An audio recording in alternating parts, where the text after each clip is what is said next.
Yo fellas, we are back. We are unfortunately doing UFC 330 full card predictions. What is this card? I don't know what this is. Mansour Abdulmalik versus Dustin Stolfers as a featured fight. Amazing. But let's get into it. This first fight on the card we're going to talk about is Jeremiah Wells versus Mittelbeck Urubai. Mr. Stone Age himself, Urubai. I'm going with Urubai in this fight. I think quite clear. I think this is an easy pick. Urubai is actually a bigger name than pretty much everyone on the main card, other than obviously the two title fights, and he's the early prelim opener. No idea what this what this card arrangement is. Yeah, I'm going to admit about Urubai here. In Urubai, you don't dominate someone like Chris Curtis, even as a winner of Urus Medic, who literally main evented 2 weeks ago. He's on a crazy streak himself. You don't beat the guys like that and completely dominate him, and then struggle against Jeremiah Wells. Jeremiah Wells is coming off that win against Temba Garimbo, but Temba Garimbo is not great. I don't think he's even in the UFC anymore, Temba Garimbo. But other than that, Jeremiah Wells, he beats up the bottom feeders in the welterweight division in the UFC, but struggles again against anyone who's half decent. This is a complete mismatch, and you can see here Urubai is a -900 favourite. Completely makes sense.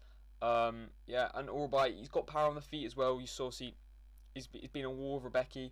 That was a razor close fight, and he has that crazy knockout over Jack Hermansson. I know Jack Hermansson has literally, he is the chinniest chin man, whatever you want to call him. He's got the chinniest chin in literally in human history. The guy is so chinny, it's unbelievable.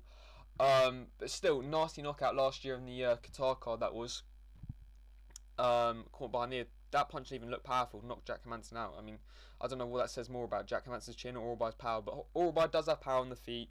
Like I said, submission threat as well on the ground. Has a submission over Tafik Musayev, which has aged quite well.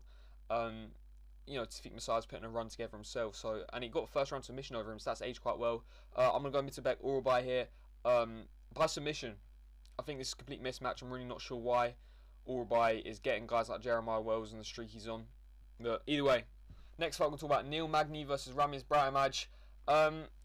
Just more slop, more fucking apex slop. Here we go. Right, let's get used to this for the rest of the card.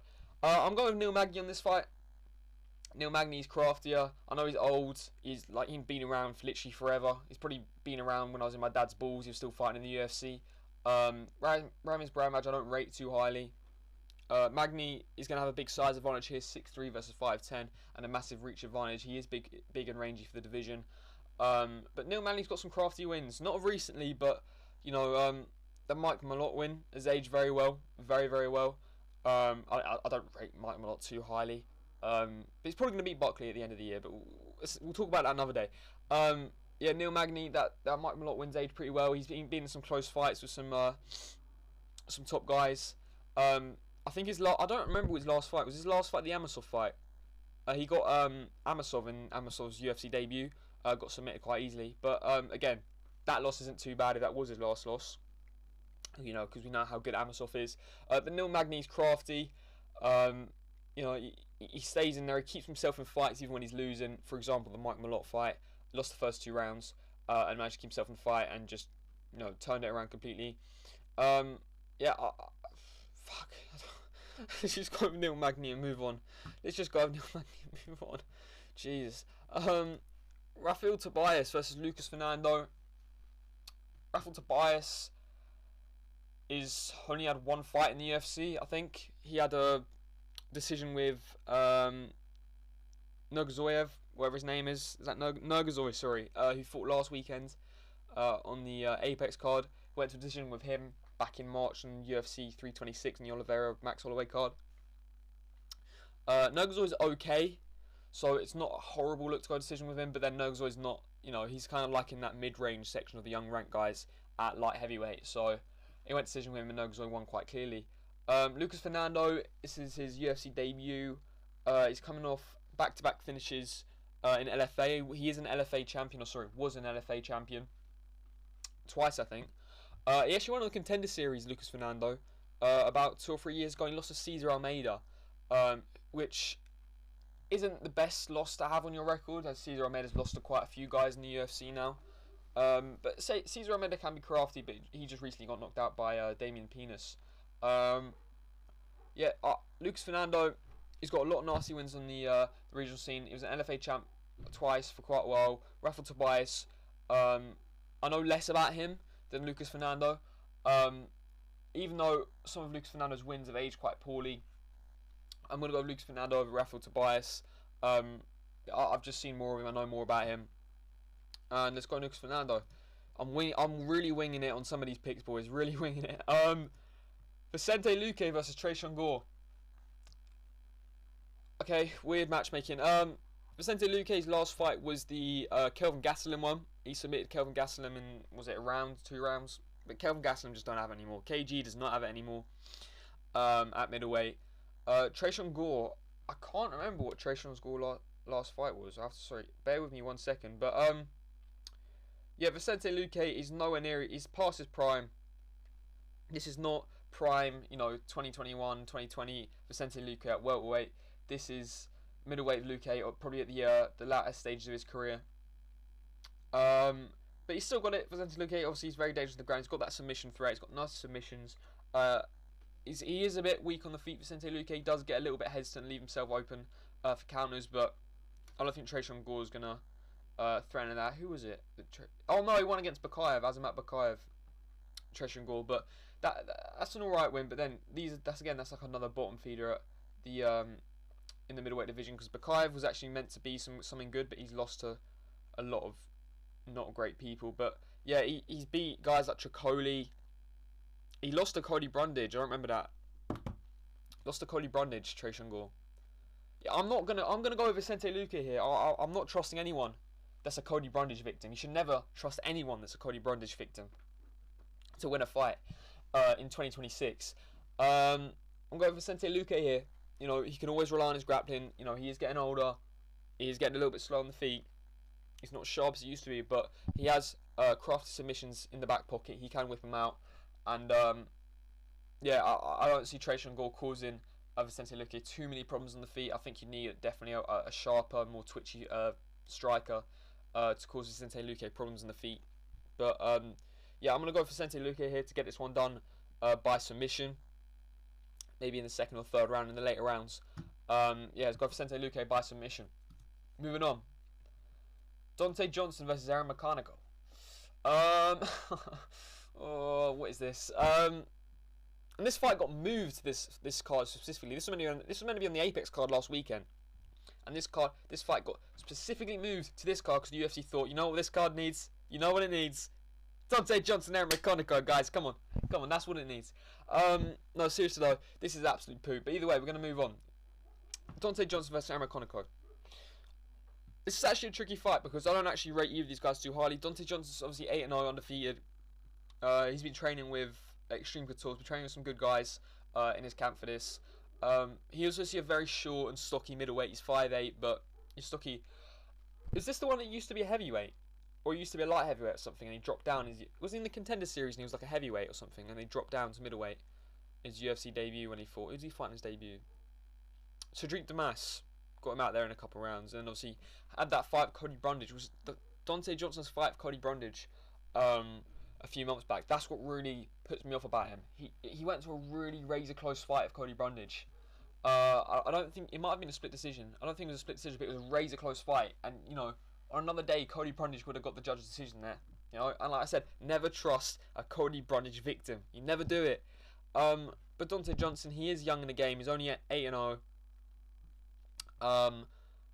He's not fought great competition like Cedric Dumas, Cody Brundage, Aaron McConaughey's not too much better than them guys. But Dante Johnson, I just don't get it. He just looked really open on the feet. His chin was in the air.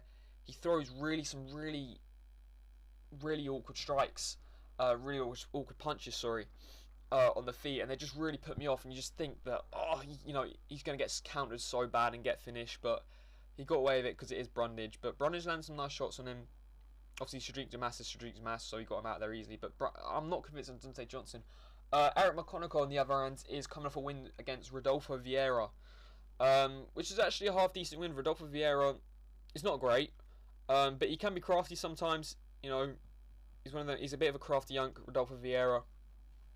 He got pieced up by Bo Nickel, but he gave him a little bit of trouble for a round or so, and obviously got head kicked. by Bo Nickel. But Rodolfo Vieira can be crafty sometimes, so it's not. It's a decent win from Eric McConaughey, but again, it was more of like a tippy-tappy decision, where he was just getting the better of the exchanges. Didn't really set apart from Rodolfo Vieira too much there. Other than that, he hasn't beaten too many high-level guys in the UFC. He's lost some weird fights.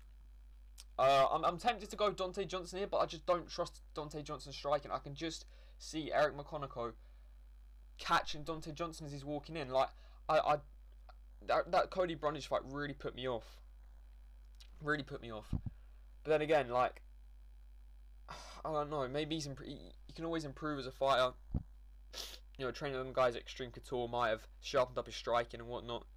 Yeah, Eric McConaughey. Who did he lose? He lost to someone quite well known. Who was it? Susakayev. That's who it was. Susakayev. Yeah, Susakayev. Chimaev's mate. Is Susakayev victim? Lost to him, but the guy's half decent. Susakayev. I think he's massively overrated, but he is half decent, and he will beat bottom feeders like Eric McConaughey. Who else do you win? I have to search up. Give me 1 second, boys. He has a split decision win over Cody Brundage. So the same as Dante Johnson. See, these guys.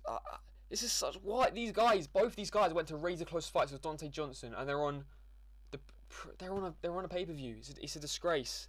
But I made a whole video about that, talking about how bad the upcoming schedule is. I made a video like a couple weeks ago, whatever it was, last week. Go watch that if you want. No, I'm going to go with Dante Johnson here. He is powerful. He is a power puncher, so he could catch McConaughey. But then, like I said, he leaves himself open. But I'm going to back Dante Johnson to catch McConaughey before Dante Johnson gets caught with anything too bad. Yeah, I'm going to go with Dante Johnson here to win this one by decision. Maybe knock McConaughey down a couple times throughout the fight, but yeah, by like a pretty dominant decision here. I'm going to go with Dante Johnson. Moving on. This is actually a bit of an interesting one. Jalen Turner versus Kue Fernandez. I think Kue Fernandez is getting massively overrated by a lot of people.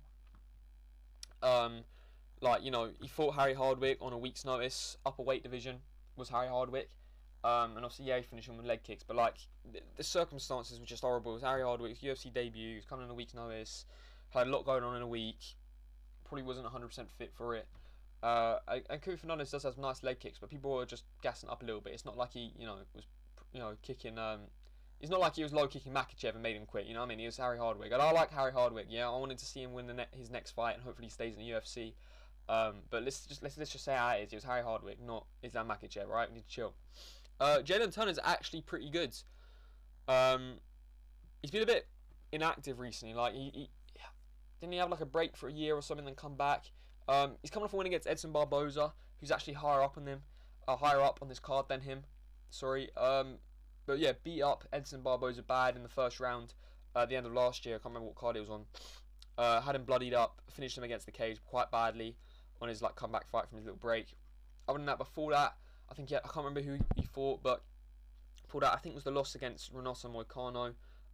He actually had a good first round against Moicano, dropped him. Then Moicano got his grappling going and got a nice submission win over him. Oh no, it was a submission, it was a ground and pound. Got a nice win over him either way. Jalen Turner, he only loses to like half decent guys that are just inside the rankings. He had a close fight with Dan Hooker. He lost to Moicano. These are guys that are just inside the rankings and are like established lightweights in the top 15. Lost to Bam Mondes, I think. Did he lose to Bam Mondes? Yeah, I think he did. I think that was his fight before his last one. Yeah, lost to Bam Mondes. But even Bam Mondes is pretty good. He's crafty. He's probably just outside the lightweight rankings. He's had some close fights with some top 15 guys, Bam Mondes. So Jalen Turner's losses haven't aged too badly. But yeah, he's a rangy striker. He's got decent hands, good power as well. Got a nasty one over Bobby Green. Nasty knockout over Bobby Green, which is probably the the worst stoppage I've ever seen in the sport of MMA. Yeah, Jalen Turner, I think, is going to get this one done over Kue Fernandez.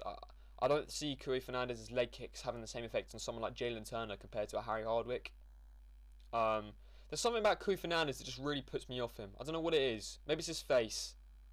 His face is like, it's kind of annoying. Like, I don't know. Yeah, it's kind of annoying. And he's kind of staring at me, and I don't really like it. All right. I'm gonna go with Jalen Turner in this fight. Like I said, he's got more experience at a high level. He can deal with someone like Kue Fernandez's leg kicks. He's got the better boxing out of the two. He's got the better hands. I can see him catching Koo Fernandez, especially when Koo Fernandez is throwing them leg kicks. Jalen Turner can catch him with jabs and and right hands and straight shots, and I think he'll pick him off from there. Maybe we'll get a finish. I'm gonna go Jalen Turner by decision here, by dominant decision in the striking, to get this one done, using his jab well, and kind of putting Koo Fernandez off using his leg kicks. I think every time he'll use them leg kicks, Jalen Turner use them straight shots and put him off it. But yeah, and also Jalen Turner puts pressure on very well. He closes the distance quite well as well, even though he's a rangier striker. When he has you hurt, he has you hurt. He doesn't let you get away from it. So I'm going to go Jalen Turner to win this one by decision. Dominant decision over Koo Fernandez. Moving on. Chidi Njokuani versus Joel Alvarez. Joel Alvarez is coming on short notice here. I think about 2 or 3 weeks notice. This was meant to be Jeff Neal, I think. Jeff Neal was meant to fight Chidi Njokuani. But Joel Alvarez is pretty good. Obviously, had his loss to Amosov, but we know, again, how good Amosov is. I think I've said that already this video. Amosov's very good. But yeah, he had a bit of a tough first round against Amosov. Got his leg kicks going early. But yeah, couldn't hold off the grappling of Amosov. Got away in the first round. In the second round, Amosov got the submission win. Yeah, Chidi Njokuani's coming off a bit of a war with Carlos Leal, which ain't a great look. Carlos Leal ain't the best. Yeah, and Chidi Njokuani, you think he'd be better than he is for his frame. That's the best way I can describe him. He's 6'3", 80-inch reach, got a lot of muscle, but he's a bit sloppy with his striking. He's not as powerful as you think he is. But he is good. So if you are shit, Chidi Njokuani is a guy that would beat you. I think he's coming off the back of a couple losses now. Joe Alvarez, before the Amosov fight, was putting a streak together. Not the best competition. I mean, he had a win over Luque. It was a decision, but before that, I think he had about 3 or 4 wins before that in a row. But then again, they were against low-level competition. But he was putting a streak together himself. But Joe Alvarez, I mean, both these guys have got good output on the feet. I don't really see this going to the ground. I see this standing on the feet the whole time. But Joe Alvarez is the more technical at the 2 strikes. I think he's the better at the 2 strikes, but he's more technical. And he's more efficient with his striking as well. He likes to set up things with the low kicks. He's got nice low kicks, Joe Alvarez. I can see him using them to kind of chop the tree on Chidi Njokuani. Use the low kicks and come up with the shots up to the head and kind of force Chidi Njokuani in a place he don't want to be. Shit, I'm waffling. Either way, yeah, I think Joe Alvarez is going to get this one done. Like I say, he's a more technical striker out the 2 compared to Chidi, and I don't think he'll let Chidi get into a war like he did against Carlos Leal. Joe Alvarez is a lot better than Carlos Leal. Like I said, I know it's on short notice, but even then, I'm still taking the favourite Joe Alvarez here to get this one done by TKO. I think he'll get Chidi Njokuani out, and he can use his grappling as well. Joe Alvarez, he hasn't got too bad grappling either, so I can see him using his grappling here if he needs to. I'm gonna go Joe Alvarez here, get this one done by finish. Moving on to the main card. Woo! We got Edson Barboza versus Esteban Ribic on the main card. Old man Barboza in the big 26 on the main card of a pay-per-view. I've seen people, I just want to have a conversation about this. I've seen people on social media say, oh, this card ain't that bad, this card's ain't that. Edson Barboza, that's such a sick. Edson Barboza's on the main card, that's so sick. Edson Barboza's so sick. These guys are stuck in 2017. All these are like these guys that are casual trying to pretend to be hardcores because they've seen a few Edson Barboza edits. And they're trying to fit in with the hardcores. Like, guys, come on. In the big 26, Edson Barboza is on like a 3-fight losing streak, alright? He hasn't had a good win since about 2018, alright? Let's chill out. Alright?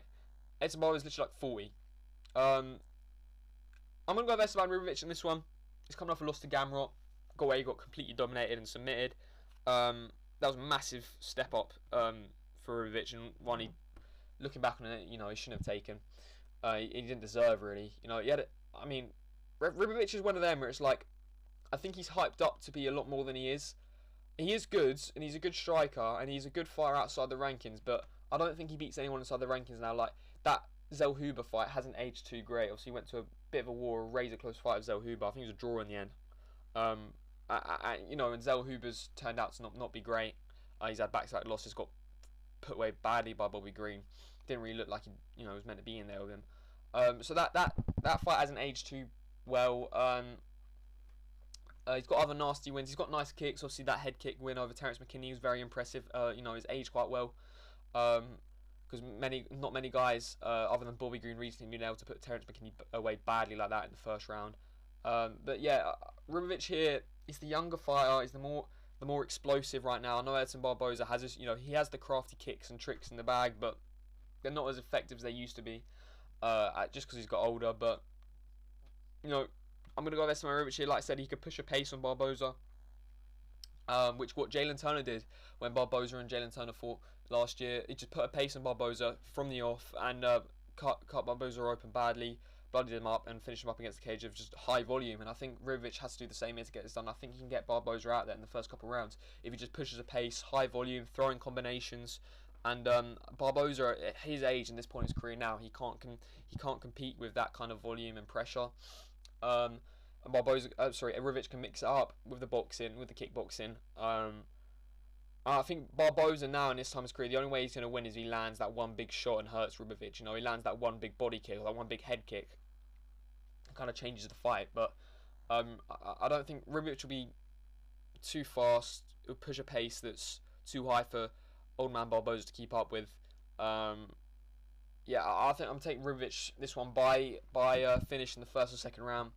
Which would be a nice comeback win for him after the Gamrot loss. I'm going to go Ribovic by finish here in the first or second round. Moving on, your featured fight of the night, folks. Mansour Abdulmalik versus Dustin Stolfus. Dustin Stolfus is your main card's featured fight. Yep, that's what we're working with. Wait, hold up. Isn't Charles Johnson versus what's his name? Jose Chermany on this card? See, that's what I mean about the UFC fucking website. They don't update the website until like a day before the card.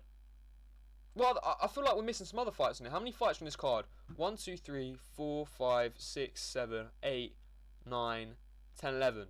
Are we missing like 2 or 3 fights in this card? I feel like we're missing more than one fight. The Charles Johnson fight.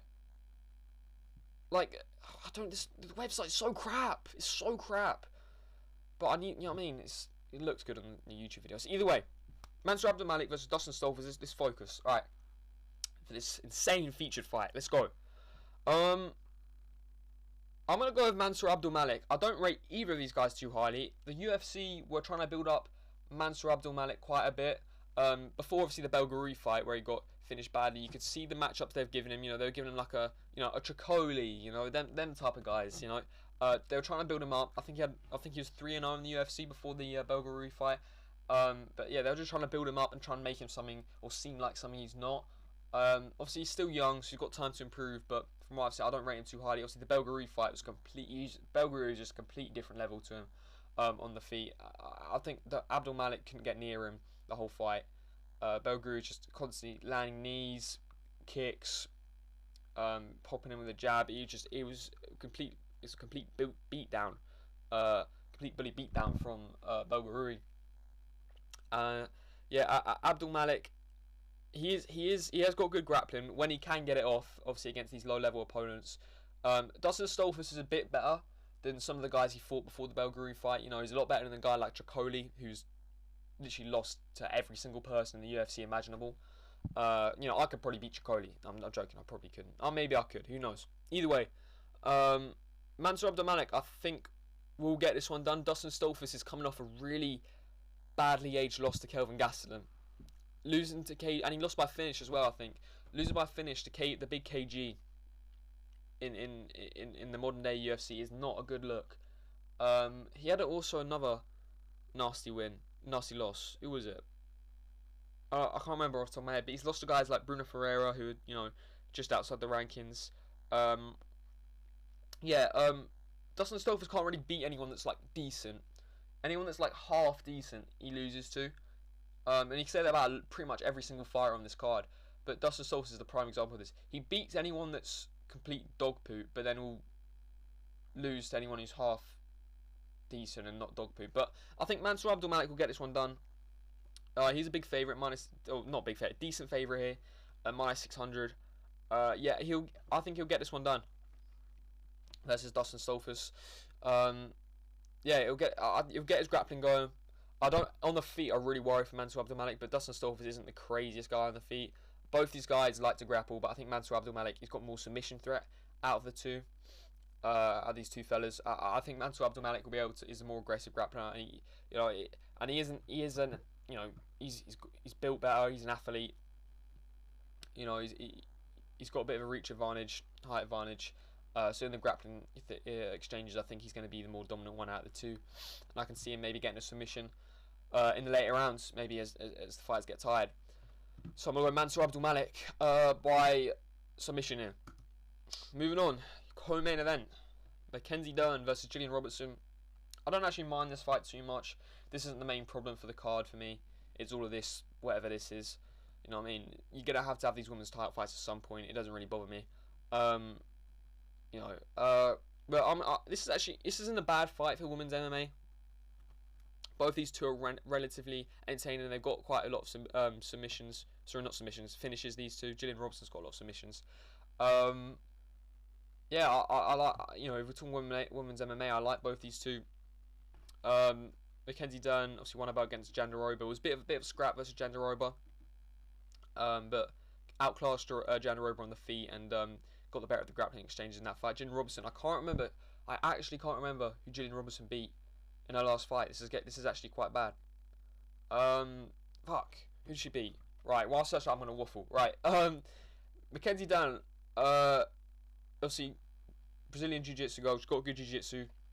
I think she's the better Jiu-Jitsu practitioner. Is that a word? Out of these two. I know Gillian Robertson's got a lot of submissions, but they're against low-level opponents. She's not going to be able to get the submissions, or the opportunity to get them submissions against someone like Mackenzie Dern compared to the fight she fought before. Sorry, I'm trying to find out who Gillian Robertson beat. It was in the Apex. I can't remember who it was. Who was it? Amanda Lemos. That's who it was. She got a unanimous decision win over Amanda Lemos, which is a decent win. Amanda Lemos is, I know she's getting old, but she's a crafty striker. She's good on the feet. It's a decent win. Mackenzie Dern, she's not going to be able to get those submissions off Gillian Robertson against someone like Mackenzie Dern. And I think on the feet, Mackenzie Dern's the better out of the two. Mackenzie Dern, she's more powerful on the feet. She has more. You can see she got more pop in her shots out of the two. I can see her doing the better of the two on the feet here. I'm going to go with Mackenzie Dern here by decision. I don't think she finishes Gillian Robertson. I think it's going to be a bit of an up and down fight, on the feet, on the ground, on the feet, on the ground. This should be pretty entertaining, compared to, for a women's title fight.